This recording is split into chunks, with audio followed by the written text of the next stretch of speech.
भाइयों बहनों, मां विंध्यवासिनी के नाम पर बनने वाला यह विश्वविद्यालय यहां के नौजवानों को एक पहचान भी देगा। कोई भी जाएगा उसके साथ मां विंध्यवासिनी की फोटो उसके साथ में, उसकी डिग्री के साथ में आशीर्वाद देती हुई दिखाई दे रही होगी।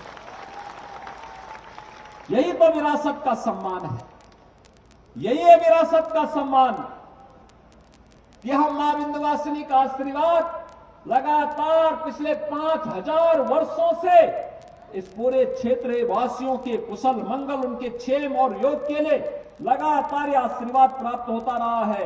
अब उनकी डिग्री में भी मां विंध्यवासिनी का यह आशीर्वाद उनकी फोटो के साथ दिखाई देगा। और जहां कहीं भी यहां का युवा जाएगा अपने साथ डिग्री को लेकर के जाएगा तो मां विंध्यवासिनी का आशीष उसके साथ में निरंतर बना रहेगा। और इसलिए भाइयों बहनों, आज हम आपके पास आए हैं कहने के लिए, एक सरकार विकास के लिए कार्य कर रही है, लोक कल्याण के लिए कार्य कर रही है। हमने तो आवास की सुविधा दी, शौचालय की सुविधा दी, रसोई गैस 1,75,00,000 लोगों को उत्तर प्रदेश के अंदर फ्री में अब तक उपलब्ध कनेक्शन उपलब्ध हुए हैं। और अब तो डबल इंजन की सरकार ने यह भी तय किया है भाइयों बहनों कि दीपावली होली में फ्री में सिलेंडर भी उपलब्ध करवाएंगे इन परिवारों को। भाइयों बहनों, आज क्या नहीं है उत्तर प्रदेश में और क्या नहीं है मिर्जापुर में। ये डबल इंजन की सरकार डबल स्पीड के साथ कार्य कर रही है। और इसलिए जो लोग पहले आपके विकास में बाधा पैदा करते थे, जो बैरियर लगाते थे,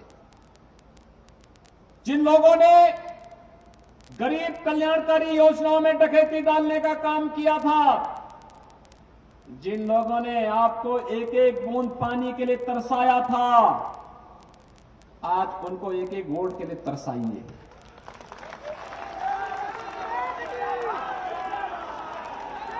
आखिर यहां पे भारत सरकार टैंकर से पानी भेज रही थी, समाजवादी पार्टी सरकार टैंकर को लेने से इनकार कर दी थी। प्यासा यहां के लोगों को छोड़ा था। हमारे यहां की मान्यता है कि प्याऊ लगाया जाता है लोगों को पानी देने पीने के लिए। कोई भी आ जाए, उसकी जाति, उसका मत, उसका मजहब नहीं पूछा जाता। हमारी योजनाओं का आधार किसी का चेहरा देख करके नहीं है। प्रधानमंत्री मोदी जी ने 2014 में एक ही मंत्र दिया था, सबका साथ, सबका विकास का, सबके विश्वास और सबके प्रयास का। हम तो उसी बात को लेकर के चले।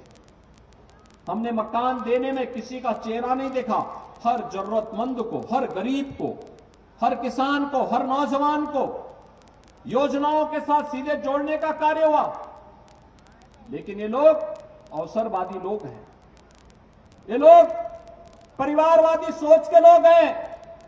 इन लोगों के मन में विकास की कोई, गरीब कल्याणकारी योजनाओं की कोई कार्य योजना नहीं। इनकी अपनी एक कार्य योजना है और कार्य योजना के तहत ये लोग युवाओं के हाथों में तमंचा पकड़वा करके उन्हें समाज और राष्ट्र विरोधी तत्वों की ओर अग्रसर करने का कुत्सित प्रयास करते थे। आज भाइयों बहनों, उत्तर प्रदेश के युवाओं के हाथों में कोई तमंचा नहीं पकड़वा सकता। आज उत्तर प्रदेश के युवाओं के हाथों में टैबलेट है, टैबलेट। 2 करोड़ युवाओं को टैबलेट देने का काम किया जा रहा है। दोनों मंत्री यहां मंच पर बैठे हैं, तकनीकी शिक्षा के मंत्री आशीष पटेल जी भी और औद्योगिक विकास के मंत्री नंदगोपाल नंदी जी भी, दोनों यहां मंच पर बैठे हैं जो लोग इस कार्य को कर रहे हैं। 2 करोड़ युवा, दुनिया के अंदर 2 करोड़ तमाम देशों की आबादी नहीं है। यहां पर हम 2 करोड़ युवाओं को टैबलेट देने का काम करेंगे, क्योंकि अभी यहां अनुप्रिया जी कह रही थी निवेश आ रहा है। 35 लाख करोड़ रुपए का जो निवेश यहां आएगा, 1 करोड़ युवाओं को नौकरी मिलेगी, सीधे सीधे नौकरी। उस युवा को तब तक उसके टैलेंट को टेक्नोलॉजी और ट्रेनिंग के साथ जोड़ने का यह हमारा माध्यम है। हमारा युवा यहीं पे नौकरी पाएगा, यहीं पे उसकी प्रतिभा का उपयोग हम करेंगे और यहीं पे उसकी ऊर्जा उत्तर प्रदेश के विकास को कई गुना बढ़ाने में हम उसका उपयोग करने जा रहे हैं। और इसलिए आपको पूछना चाहिए सपा के लोगों से। जब इन युवाओं को नौकरी देनी थी तब नौकरी के बजाय तमंचा पकड़वा रहे थे। जब उनको नौकरी दी, उनके रोजगार की व्यवस्था करनी थी, तब यहां पर परिवारवादी सोच के साथ वसूली अभियान शुरू कर दिए थे। मिर्जापुर और सोनभद्र के संसाधनों पर डकैती डाल रहे थे। प्रदेश के अंदर नगरों की स्थिति ऐसे लगता ही नहीं था कि नगर है। नगरों में ऐसी स्थिति लगती थी जैसे कोई कूड़े का ढेर हो। किसी भी नगर में आप जाइए, पहले नगर के बाहर कूड़े का ढेर का दर्शन होता था। लेकिन भाइयों बहनों, इससे पहले बेटियां स्कूल नहीं जा पाती थी, महिलाएं बाजार नहीं जा पाती थी, सौदों का आतंक होता था 70 के पहले उत्तर प्रदेश के अंदर। आज स्थितियां बदली हैं। आज नगर अमृत योजना और स्मार्ट सिटी मिशन के अंतर्गत चमचमाते हुए दिखाई दे रहे हैं। शहरों के अंदर एक नई व्यवस्था देखने को मिली है। स्वच्छ भारत मिशन ने गांव हो या शहर, इन सब की दूरी को कम करते हुए एक नए रूप में लोगों के जीवन में परिवर्तन लाने का कार्य किया है। आज भाइयों बहनों, सौदों का आतंक नहीं, बल्कि हमारे नगर और हमारे गांव सेफ सिटी और सेफ विलेज के रूप में, सुरक्षित गांव और सुरक्षित शहर के रूप में अपनी पहचान को बना रहे हैं। और इसीलिए मैं आप सबसे अपील करने के लिए आया हूं कि भाइयों बहनों, उपचुनाव में 2 सीटों पर चुनाव हो रहे हैं। यहां पर 96 में और रामपुर जनपद में स्वार विधानसभा सीट पर भी उपचुनाव हो रहा है।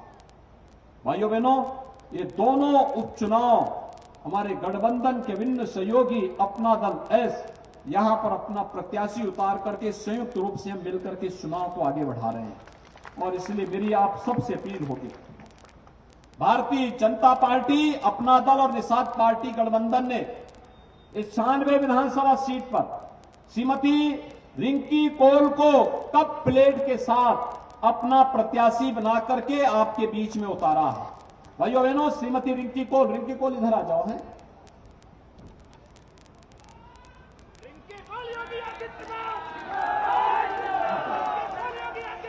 ये हमारे गठबंधन की कप प्लेट के साथ प्रत्याशी है 96 विधानसभा सीट पर।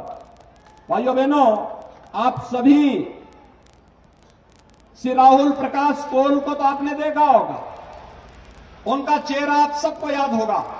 और भाइयों बहनों, इसीलिए अपने पति की इस विरासत को इस 96 विधानसभा सीट के विकास के लिए समर्पित करने के लिए और 96 विधानसभा क्षेत्र के विकास के लिए अपनी नेता श्रीमती अनुप्रिया पटेल जी की प्रेरणा से वह इस उपचुनाव में प्रत्याशी बनकर के आपके बीच में आई है। आपसे मैं अपील करूंगा कि कप प्लेट पर 96 विधानसभा सीट पर परसों होने वाले चुनाव में, यानी आज सायंकाल चुनाव प्रचार बंद हो जाएगा। आप सभी इन्हें विजयी बना करके भेजेंगे ना? सभी बना के भेजेंगे? दोनों हाथ बना करके मेरे साथ बोलेंगे, भारत माता की, भारत माता की, भारत माता की। भाइयों बहनों, इसके साथ ही नगर निकाय का उपचुनाव, नगर निकाय के चुनाव भी चल रहे हैं।